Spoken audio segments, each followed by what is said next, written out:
मित्रों, जय श्री कृष्ण। आप सबका हमारे ज्योतिष चैनल ज्योतिष निधि में स्वागत है। मित्रों, मैंने वीडियो में पहले आप लोगों को ब्रह्मांड की स्थिति और नक्षत्रों के अंशात्मक विस्तार को बताया हूँ। नक्षत्रों के नाम, नक्षत्रों के अंशात्मक विस्तार, नक्षत्रों का स्वामी, दशा क्रम, कौन से दशा का आरंभ कौन से नक्षत्र में जन्म होने से होता है, फिर राशियों का नाम और प्रत्येक राशियों का पराशर होरा शास्त्र से श्लोक लेकर के मैंने अलग अलग व्याख्या, ग्रहों के कारकत्व के बारे में पूर्व के वीडियो में मैंने आप सबको दिया है। वो आप चैनल में जा कर के देख सकते हैं, अलग से प्लेलिस्ट में ये डला हुआ है। अब उसी वीडियो को मैं पुनरावृत्ति न करते हुए, ताकि आपका भी समय का सदुपयोग हो और मेरे भी समय का सदुपयोग हो, मैं सीधा अब आपको भावों की व्याख्या की तरफ ले जाना चाहता हूं। आज हम सब भाव का परिचय प्राप्त करेंगे। तो देखिए, मैंने ये आप सबके सामने एक चित्र बना के रखा हुआ है।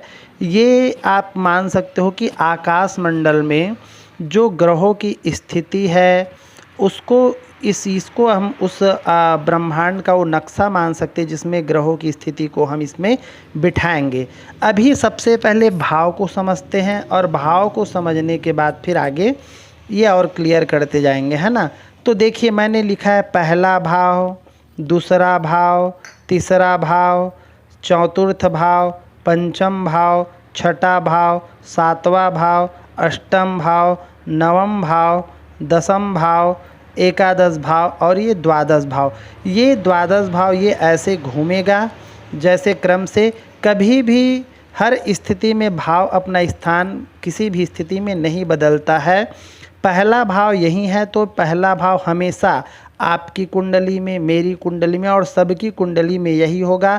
और पहले भाव के बाद दूसरा भाव ही आएगा, दूसरे के बाद तीसरा भाव ही आएगा। ऐसा नहीं है कि पहले के बाद तीसरा भाव आ गया। ये क्रम से ऐसे ही चलता रहेगा। और अलग अलग भावों से हम अलग अलग चीज़ों को, पूरे जितने भी प्रश्न आपके और हमारे मन में है, वो कहीं ना कहीं इन 12 भावों से रिलेटेड रहेगा, संबंधित रहेगा। लेकिन मैंने फिर भी आप सबको समझाने के लिए आज एक एक शब्द में उस भाव की व्याख्या की है। ये जो पहला भाव है, इसी को लग्न कहा जाता है। तो पहले भाव से तन, शरीर के बारे में जानते हैं, दूसरे भाव में धन के बारे में जानते हैं, तीसरे भाव में बल के बारे में, चतुर्थ भाव के बारे में सुख, पंचम भाव से प्रेम, छठे भाव से शत्रु, सप्तम से भोग, पत्नी, अष्टम से आयु, नवम से भाग्य, दसम से कर्म। जैसे प्रश्न आ गया कि मेरा कार्य कैसे रहेगा, मैं कौन सा व्यवसाय करूंगा, नौकरी करूंगा, बिजनेस करूंगा, तो इसके लिए हमको दसम भाव को देखना पड़ेगा।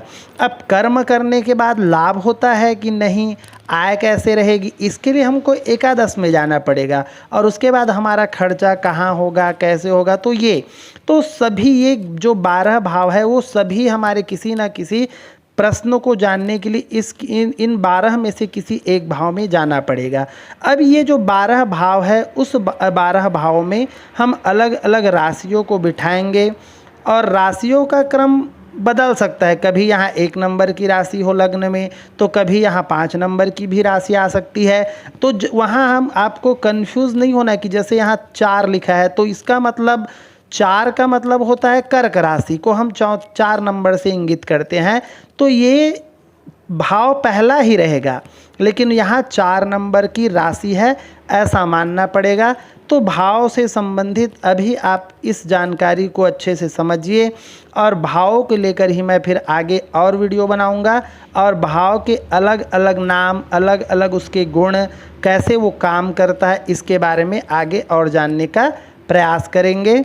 तब तक के लिए आप सबको जय श्री कृष्ण। चैनल को आप सब सब्सक्राइब भी करिए, शेयर भी करिए, ताकि हमको और आपको भी लाभ हो सके। आप सबको जय श्री कृष्ण।